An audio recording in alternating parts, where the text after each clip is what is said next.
নমস্কার, আমুদরিয়া নিউজে সকলকে স্বাগত। আমি বর্ণা। কাগজ কলমের শরৎকাল আসলে গ্রীষ্মকালের এক্সটেনশন। খাতায় কলমে এটা শরৎকাল ঠিকই, কিন্তু রিয়ালিটিতে গ্রীষ্মকাল। বলা যায় গ্রীষ্মকালকে টেক্কা দিচ্ছে শরৎবাবু। আকাশে পেঁজা তুলোর দিকে তাকালে রোমান্টিক হওয়া তো দূরের কথা, আকাশের দিকে তাকালেই চোখ যেন ঝলসে যাচ্ছে। তো এই গরমে অতিরিক্ত সাবধান থাকুন, না হলে অসুস্থ হতে পারেন। এমনকি গরমের মধ্যে বেলা 11টা থেকে 3টে পর্যন্ত সেই সময় সূর্যের তাপ প্রবল থাকে। সেই সময়টা অতিরিক্ত দরকার না পড়লে বাইরে ঘোরাঘুরি করবেন না। এটা আমার মত নয়, এটাই বিশ্ব স্বাস্থ্য সংস্থার বিশেষজ্ঞদের পরামর্শ।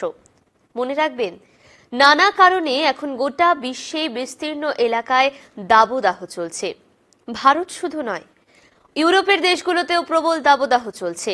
ভারতের রাজস্থানে শ্রীগঙ্গানগর আজকেও তাপমাত্রা 38 ডিগ্রি সেলসিয়াসের কাছাকাছি। দিল্লি, ঝাঁসি, আগ্রায় গরমে কাহিল বাসিন্দারা। বিদেশের কথা বলতে গেলে জার্মানি, পোল্যান্ড ও চেক রিপাবলিকেও এখন বেজায় গরম। প্রবল গরমে অসুস্থ হচ্ছেন অনেকেই। দেশ বিদেশে দাবদাহের কারণে মৃত্যুর ঘটনাও খবর কম নেই। বিশ্ব স্বাস্থ্য সংস্থার খবর অনুযায়ী 2000 সাল থেকে 2016 পর্যন্ত দাবদাহে অসুস্থের সংখ্যা 125 মিলিয়ন বেড়েছে। 2003 সালে ইউরোপে দাবদাহের কারণে 65,000 মানুষ মারা যায়। 2010 সালে দাবদাহের জেরে রাশিয়াতে 56,000 জনের মৃত্যু হয়। বিশেষজ্ঞদের মতে বয়স্ক, শিশু, গর্ভবতী, খেলোয়াড় এবং যারা বাইরে শারীরিক পরিশ্রমের পেশার সঙ্গে যুক্ত তাদের অসুস্থ হওয়ার ঝুঁকি অনেক অনেক বেশি। বয়স্কদের প্রতিরোধ ক্ষমতা কমে যায় বলে তাদের বিপদ বেশি। গর্ভবতী নারীদের ঝুঁকিও অনেকটা বেশি থাকে। রিক্সা চালক, ভ্যান চালক, টোটো চালকদের সমস্যা মারাত্মক। ট্রাফিক পুলিশের ঝুঁকিও অনেক বেশি। মনে রাখতে হবে, আমাদের শরীরে ভেতরে তাপ 37 ডিগ্রি সেলসিয়াস রাখার জন্যই অঙ্গ প্রত্যঙ্গগুলো কিন্তু কাজ করে। যদি শরীরের ওপরের তাপমাত্রায় টান বেশি হয়, মানে রোদে পুড়তে থাকে, তখন ভেতরের তাপমাত্রার সঙ্গে ভারসাম্য থাকে না। যার ফলে কি হয়, আমাদের হার্ট তখন শরীরের ওপরে ওঠে, ত্বকে বেশি রক্ত পাঠাতে থাকে। তাই বেশিক্ষণ চড়া রোদে থাকলে আমাদের মুখ ও শরীরের খোলা অংশ লাল দেখায়। এটাই কিন্তু হিট স্ট্রোক হওয়ার প্রাথমিক লক্ষণ। এছাড়াও মাথা ব্যথা হবে, মাথা ঘুরবে, শারীরিক অস্বস্তি, অস্থিরতা, বিভ্রান্তি দেখা দেবে। হিট স্ট্রোক হলে অঙ্গ প্রত্যঙ্গ সাময়িকভাবে অসাড় হয়ে পড়বে। এই সময় শরীরের তাপমাত্রা 40 ডিগ্রি সেলসিয়াস হয়ে যেতে পারে।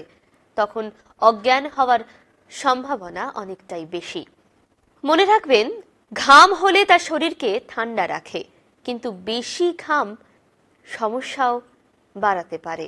কারণ যাদের হার্ট সংক্রান্ত সমস্যা রয়েছে তাদের এ ব্যাপারে সতর্ক থাকতে হবে।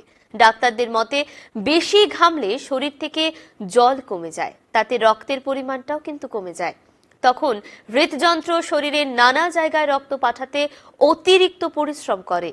যাদের হৃদযন্ত্রের সমস্যা রয়েছে বা যারা ঝুঁকিতে রয়েছেন তাদের এমন পরিস্থিতিতে হার্ট অ্যাটাক পর্যন্ত হয়ে যেতে পারে। তাই মনে রাখবেন, এই সময়টায় বাইরের কাজ কমিয়ে দিতে হবে।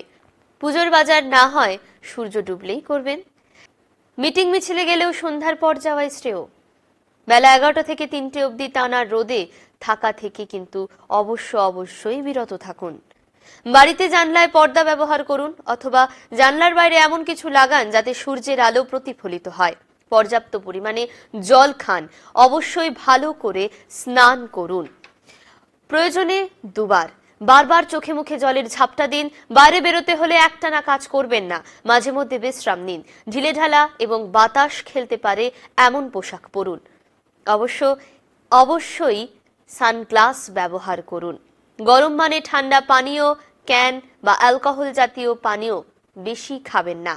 মনে রাখবেন, এটা কাগজে কলমে ক্যালেন্ডারে শরৎকাল হলেও আসলে গ্রীষ্মকালের একটা মারাত্মক এক্সটেনশন।